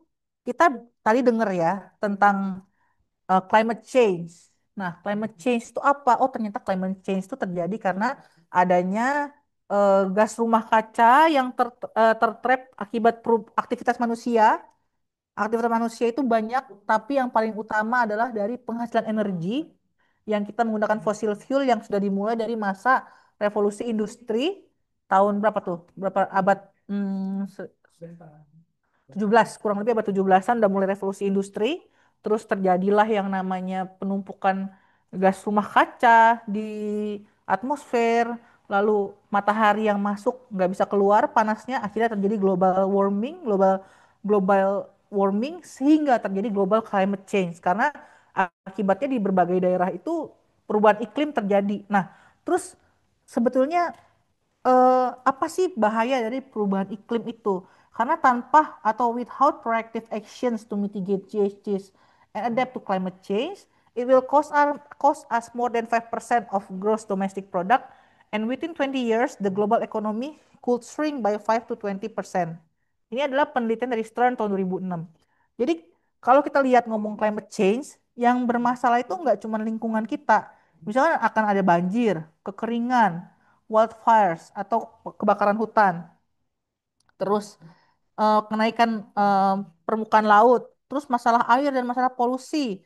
Kemudian itu akan berdampak pada overpopulation di satu daerah karena kan tempat untuk tinggal habitat manusia semakin sedikit, tapi populasi manusia semakin bertambah kan. Akibatnya ada overpopulation di satu daerah. Di sisi lain itu akan menyebabkan perubahan ekonomi kita gitu loh pada akhirnya. Akan eh, berdampak pada 5% dari GDP seluruh dunia dan juga pada 20 tahun ke depannya itu perekonomian akan turun sehingga 5 sampai 20%. Jadi itu dampak yang sangat besar gitu loh. Nggak cuma dampak lingkungan tapi ada dampak sosial dan yang terpenting lagi ada dampak ekonominya juga seperti itu. Itulah dampak dari perubahan iklim. Nah, terus apa sih yang manusia udah lakukan untuk mengatasi krisis iklim? Aku akan mulai dari Montreal Protocol. Awalnya kita udah fokus pada pengurangan zat perusak ozon. Dan ini berhasil sebetulnya. Pada saat itu Montreal Protocol ini berhasil. Nah, berikutnya dimulailah dengan adanya UNFCCC yang merupakan framework convention yang menjadi payung utama bagi kebijakan iklim. Jadi manusia itu sadar bahwa ada perubahan iklim, kemudian dibentuklah UNFCCC. Nah, UNFCCC ini membentuk yang namanya Kyoto Protocol pada 2000 eh Kyoto Protocol yang merupakan perjanjian pertama yang mengikat untuk negara Annex 1 untuk pengurangan emisi. Nah, eh, Kyoto Protocol ini masanya itu terjadi sampai dengan sekitar tahun 2010-an dan di 2015 tuh ada Paris Agreement diperbaharui perjanjiannya, yaitu perjanjian yang menggantikan Kyoto Protocol yang menerapkan NDC yang tadi saya udah coba jelaskan di awal ya tentang sustainability, bagaimana krisis iklim itu ternyata sangat berpengaruh juga dengan sustainability seperti itu. Jadi sebenarnya banyak yang udah kita lakuin, tapi sebetulnya apakah krisis iklim sudah teratasi? Jawabannya adalah iya dan tidak, karena di sebagian daerah, di sebagian negara krisis iklim itu sudah teratasi dengan memang belum 100% baik, tapi sudah mulai ada apa namanya ya kemajuan gitu. Di beberapa daerah lain itu belum sama sekali. Sehingga di sini akan ada tantangan dan peluang dari krisis iklim. Yang pertama, seperti saya sampaikan tadi, ada kesenjangan antara komitmen dan aksi. Jadi satu target net zero sudah ada. Seperti contoh, saya bisa ceritakan tentang Australia, tempat di mana saya lagi studi sekarang. Itu banyak banget peraturan dan banyak banget standar dan juga planning gitu loh, dan juga target dari Australia sendiri untuk mengurangi emisi. Tapi kebijakan aktual, investasi dan produksi emisinya belum sejalan ternyata. Nah, itu ada terjadi juga di banyak negara gitu ya. Nah, yang berikutnya itu tantangan dari krisis iklim adalah adanya dampak ekstrim yang tidak terduga yang bisa menyebabkan kerugian ekonomi besar dan krisis kemanusiaan. Seperti tadi saya gambarkan di sini, dampak ekstrimnya itu ada banjir, kekeringan, terus juga rising sea level yang bisa menyebabkan overpopulation. Di sini dampaknya akan sangat besar ke manusia. Dan yang berikutnya adalah ada resistensi perubahan perilaku. Teman-teman mungkin bisa reflect ke sekitar teman-teman. Banyak yang kayak, oh masa sih udah ada perubahan iklim, kayaknya masih baik-baik aja deh aku. Nah, itu adalah suatu bentuk eh, pemahaman yang belum terbentuk gitu loh. Dan itu adalah tugas kita untuk kita bisa membantu teman-teman yang seperti itu untuk bisa bertransformasi. Makanya di sini saya tulis peluangnya adalah sebagai transformasi gaya hidup, di mana muncul gaya hidup yang lebih sadar lingkungan sehingga bisa diberikan melalui program edukasi yang terarah. Nah, peluang lainnya adalah kita bisa memberikan kolaborasi global dan diplomasi iklim seperti kerjasama antar negara, termasuk juga diplomasi lingkungan dan juga terkait sosial. Yang terakhir, kita bisa sampaikan terkait inovasi dan ekonomi hijau. Nah, di sini bisa saya sampaikan juga bahwa krisis iklim itu dapat diatasi dengan inovasi dan pendanaan hijau. Balik lagi, akan diperlukan banyak orang untuk mengerjakan ini. Sehingga hubungan dengan green jobs apa, Kak? Nah itu, karena kita perlu orang buat ngerjain ini, maka akan muncul pekerjaan-pekerjaan untuk yang baru untuk mengatasi tantangan dan peluang yang akan muncul seperti itu. Dari saya tentang krisis iklim seperti itu aja. Mari kita berdiskusi. Terima kasih. Oke, thank you Kak Prisil. Silahkan nih teman-teman, boleh banget untuk tuliskan pertanyaan. Ya sudah banyak nih pertanyaan Kak Prisil, tapi ada yang raise hand, boleh kita dengar dulu ya. Ingin Pak Boleh. Mas atau Kak Gozali nih, silahkan. Boleh sampaikan dulu. Assalamualaikum, selamat sore, salam lestari. Waalaikumsalam.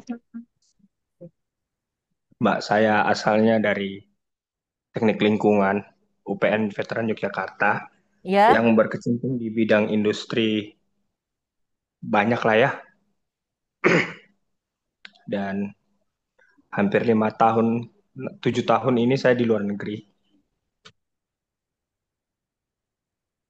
Satu yang menjadi hal menggelitik bagi saya adalah per detik ini kita tidak punya sebuah mindset untuk membuat startup bisnis yang mendayagunakan lingkungan. Oke, saya bikin simpel lah ya. Besarnya adalah kita punya carbon trade, kita punya carbon fund, dan masih banyak proyek pengelolaan lingkungan yang maju. Simpelnya di Indonesia kita bisa mulakan dengan um, pengelolaan sampah terpadu, ya kan? Itu sudah banyak Betul. dijalankan. Saya rasa Dinas Lingkungan Hidup setiap daerah punya pokja-pokja pengelolaan sampah terpadu yang menghasilkan uang lah bahasanya kan. Sayangnya itu cuma habis di situ. Betul? Kenapa? Kalau saya nih Mbak ya, saya minta Mbak dan tim coba menganalisis bagaimana ke depannya kita bisa membuat bisnis dari pengelolaan lingkungan. Ini cukup seksi dan ini beruang. Trust me. Saya kerja di Kongo, di kebijakan mereka adalah pengelolaan sampah terpadu yang even di incinerating ya, dibakar ya. Tapi pengelolaan gas dan lain-lain lah ada kerjasama lah. Kami sebagai perusahaan yang melakukan treatment tentang itulah. Tapi listriknya dijual ke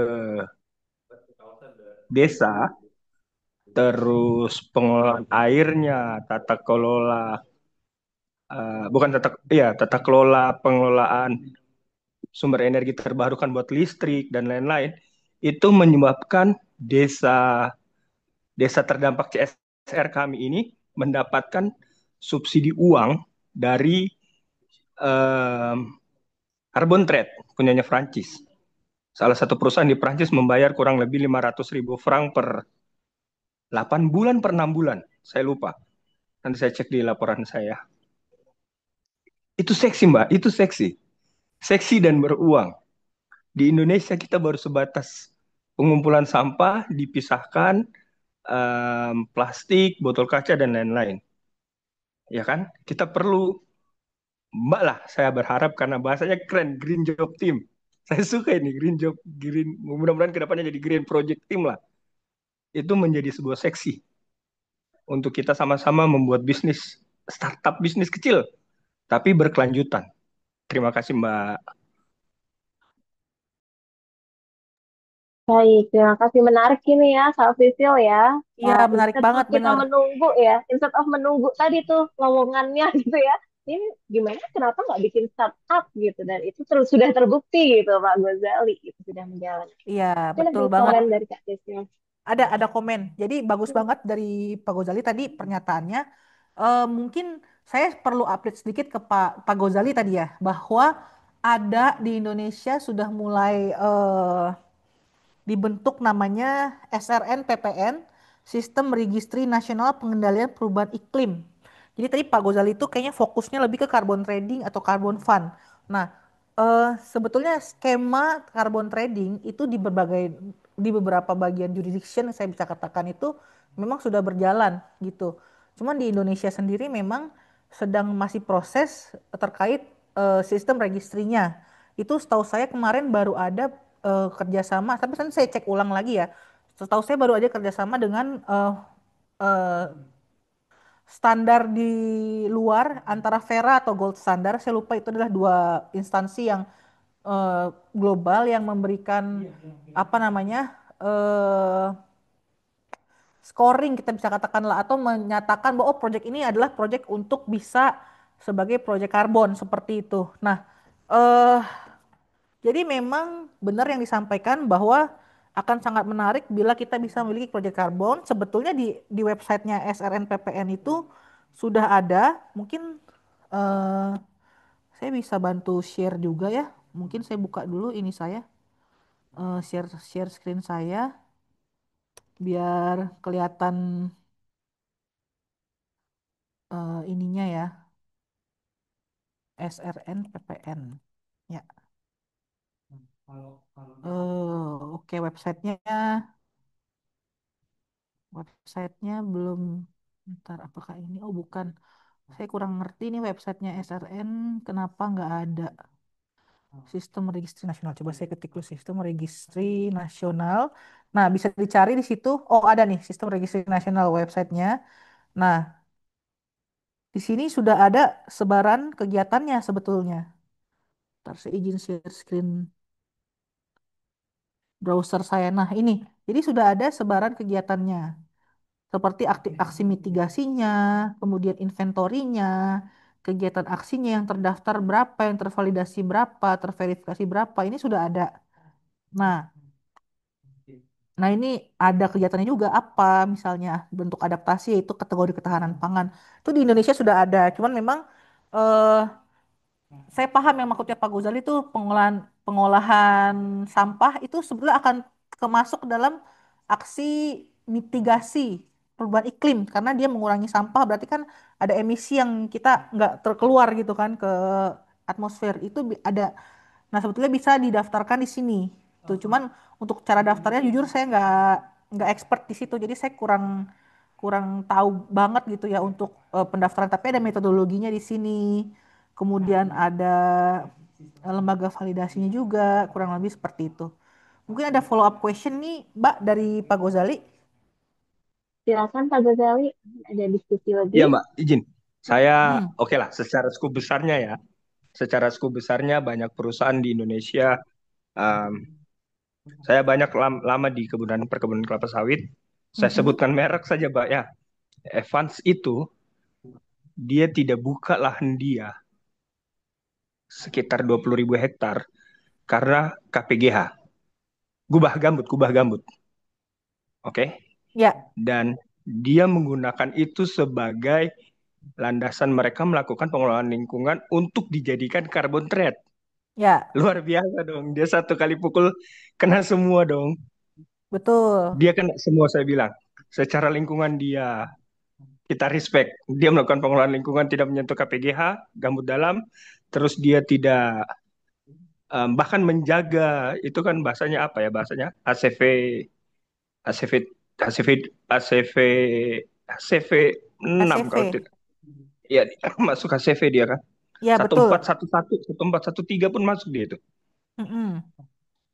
areal dia karena bersebelahan dengan kebun saya sebelumnya dan juga dia membeli perkebunan masyarakat yang menghasilkan TBS dengan harga lebih baik jadi komunikasi dan dengan masyarakat bagus terjalin hubungan yang baik dan dia dapat uang, Mbak. Jangan Ya, pernah lupa dia tujuan utama membuka bisnis uang. Dia dapat profit. Itu yang kok dia bisa bahasa kasarnya sempurna lah ya. Kok bisa sempurna itu? Ternyata seksi, Mbak.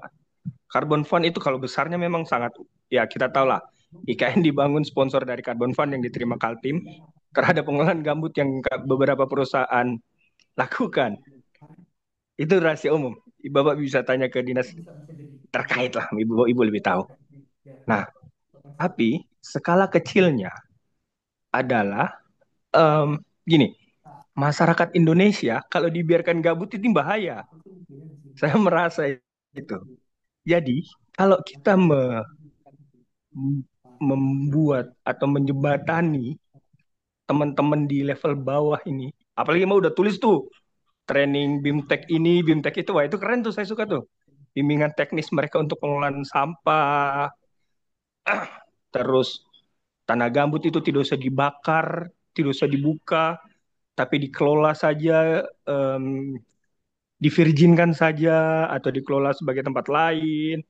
Itu kan cenderung lebih seksi ketimbang kita buka, bakar, pengelolaan, waduh, pengendalian apinya lagi lama lagi, dan nilai ekonomisnya pun rendah. Tapi kalau kita cuma virginkan, kita bisa mengkonversi jadi carbon fund, berapa keuntungan yang didapat, masyarakat bisa paham dan menjalani ini, itu spesial, Mbak.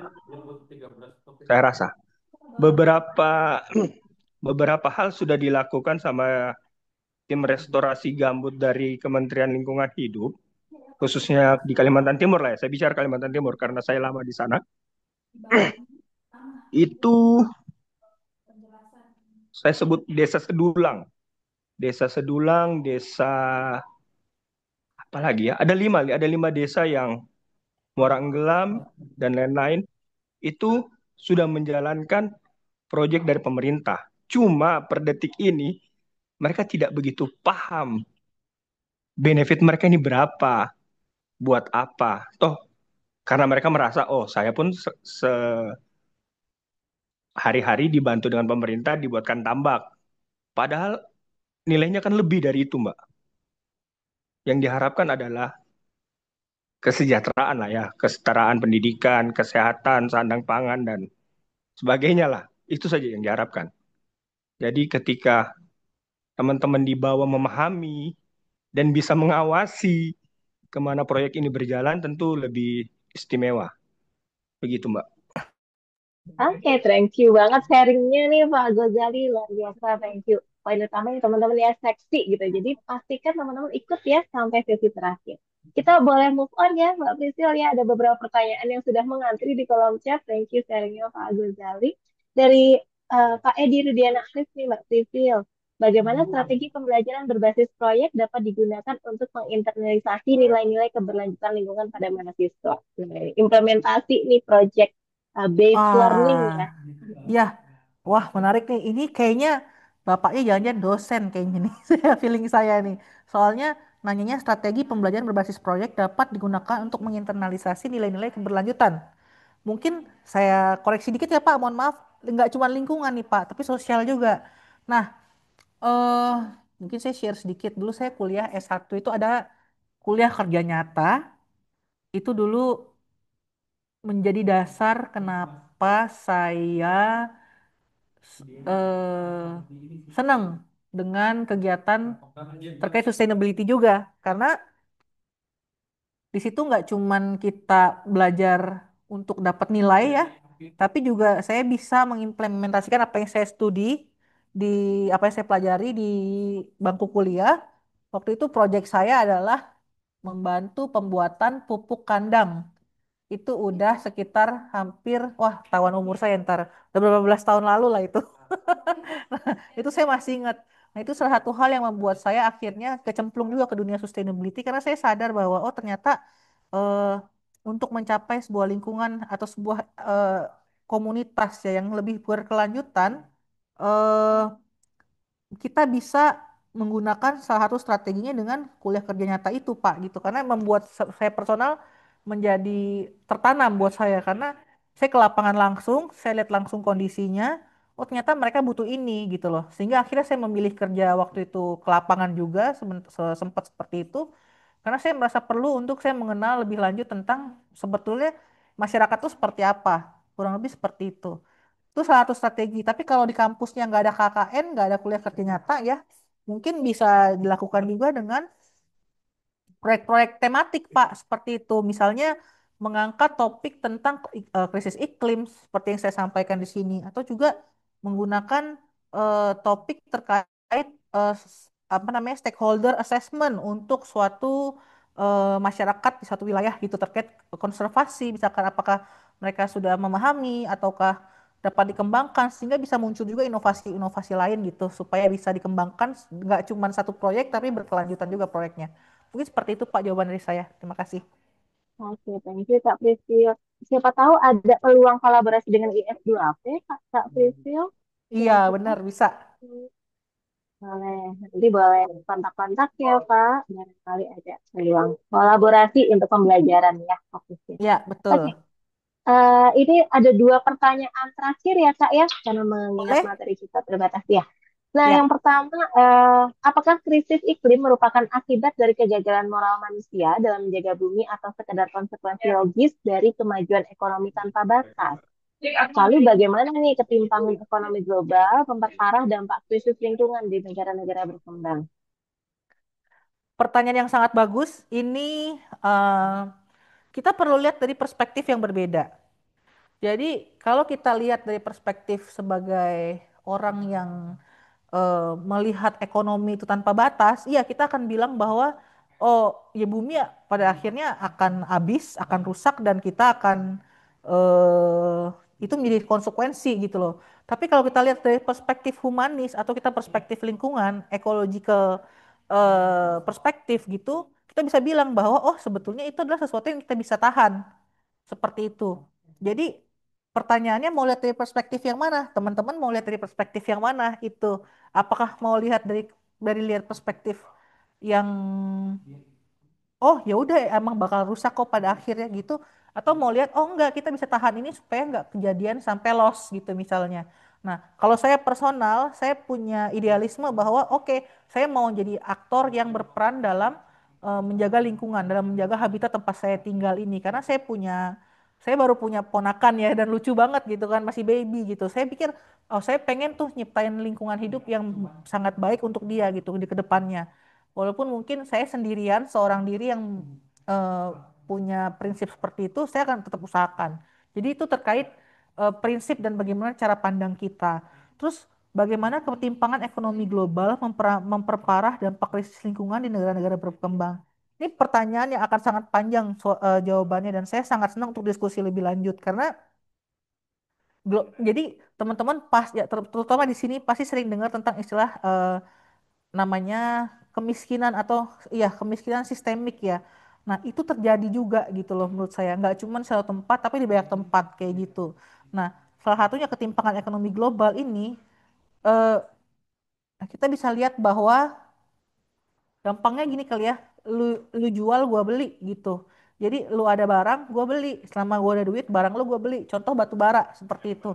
Nah itu karena negara penghasilnya, contohnya negara berkembang misalnya, sebagai negara penghasilnya itu nggak bisa mempertahankan diri kan untuk bisa memakai renewable energy dan lain sebagainya. Akibatnya dia harus jual gitu loh. Nah itu adalah dampak dari ketimpangan ekonomi global. Makanya sebenarnya pekerjaan sustainability ini pekerjaan yang sangat luas dan semua orang itu perlu terlibat. Dan secara global pun perlu terlibat. Begitu menurut saya.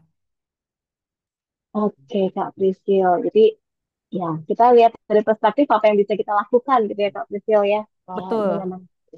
Oke, terakhir ya, Kak Priscil ya, dari Kak Ya. Mursyid. Green Jobs ini berarti ada keterkaitannya dengan penyuluhan ya, Kak ya. Mungkin perlu dibantu nih, Kak Priscil. Iya. Silakan. Ini pertanyaannya menarik juga. Apakah green jobs itu pasti penyuluhan? Tidak. Green jobs itu contohnya ya saya kadang bantu penyuluhan. Seperti contoh seperti ini, penyuluhan tuh kayak seminar-seminar ya. Kadang saya memberikan seminar karena mungkin saya punya knowledge sesuatu yang bisa saya sampaikan. Tapi pekerjaan utama saya bukan itu. Pekerjaan utama saya adalah terkait pelaporan keberlanjutan. Itu nggak ada hubungannya sama penyuluhan sama sekali. Saya kerja di setting korporasi dan tidak terkait dengan manusia sama sekali untuk saat ini pekerjaan saya. Sementara saya punya teman sedang S2 juga, dia ambil di jurusan arts di Monash juga, kemudian saya kuliah di Monash. Nah, itu penelitiannya pekerjaannya lebih ke bagaimana dia mengetahui dampak sosial terhadap eh, masyarakat di perusahaan sawit. Nah itu memang ada sedikit penyuluhan-penyuluhannya karena kadang ketemu masyarakat dia harus memperbaiki pola pikir yang salah misalnya. Nah, itu ada. Atau teman-teman senang menjadi edukator, menjadi guru, itu bisa juga. Nah, itu penyuluhan seumur hidup ya karena jadi guru kan kita harus mengajar terus ya gitu. Jadi green jobs tuh nggak cuman penyuluhan, tapi mungkin aku bisa bilang sih pada akan ada saatnya di mana teman-teman itu pasti pengen sharing gitu loh, dan itu menjadi saat di mana kita akan mengajar orang lain. Seperti itu sih dari saya. Oke, thank you Kak Priscilia. Boleh dong aplausnya, pakai emoticon aplausnya untuk Kak Priscilia atas pemaparan dan diskusi yang luar biasa, menarik dan lengkap gitu ya. Dan thank you banget teman-teman semua juga dengan pertanyaan-pertanyaan yang membuat diskusi ini jadi lebih hidup dan menarik nih untuk kita bahas tadi ya. Nah, teman-teman nggak kerasa kita sudah sampai di akhir sesi. Dan saya mengingatkan kembali nih teman-teman bahwa ada ground rules ya. Kita sesinya tentu bukan sesi satu ini. Green Job tersebut sama dengan Eco Talent Program itu adalah program yang menyeluruh. Ada 9 sesi total yang akan kita lakukan setiap hari Kamis jam 2 siang WIB sampai kurang lebih jam setengah empatan ya sampai saat ini. Nah, untuk teman-teman, sertifikat akan kita berikan ketika teman-teman hadir minimal 75% dari total sesi atau kurang lebih minimal 7 sesi ya dari total 9 sesi. Dan mohon untuk isi pre dan post test. Pre-test ada di form pendaftaran, otomatis mengisi pretest. Nah, post-test akan diberikan di sesi ke-9 di akhir sesi untuk kemudian teman-teman isi. Nah, gitu ya teman-teman, semoga clear dan kita ada 9 sesi. Apa aja itu sesinya? Saya ulang kembali sedikit. Sesi hari ini adalah Sustainability One-on-One dan Krisis Iklim. Sesi 2 besok, minggu depan ada bisnis berkelanjutan dan bertanggung jawab. Sesi 3, keuangan berkelanjutan. Sesi 4, sertifikasi dan standar keberlanjutan. Sesi 5, pendahuluan tata kelola risiko keberlanjutan yang berkelanjutan. Sesi 6, potensi green jobs. Sesi 7, bisnis syariah dan keberlanjutan. Sesi 8, mengukur dan melaporkan kinerja keberlanjutan berdasarkan standar global. Dan sesi 9, best practice implementasi bisnis berkelanjutan dan bertanggung jawab di Indonesia. So, teman-teman stay tune ya. Ada rangkaian 9 sesi, materinya berbeda-beda, dan ini merupakan rangkaian tidak berulang gitu ya. Jadi teman-teman yang sudah hadir hari ini, see you minggu depan dengan sesi bisnis berkelanjutan dan bertanggung jawab. Nah, sebelum saya akhiri, ada closing statement nggak nih dari Kak Priscilia? Statement terakhir ya. Mm-mm. Keep learning, itu aja. Belajar terus. Ya, luar biasa tuh. Keep learning teman-teman, karena nggak cukup nih sekali, 2 kali, 3 Tuh. kali. Seterusnya diskusi dan terus belajar ya. Oke, nah teman-teman kita juga sudah share link WAG ya teman-teman di kolom chat to everyone. Silakan teman-teman bisa join WAG-nya untuk info-info biar nggak ketinggalan.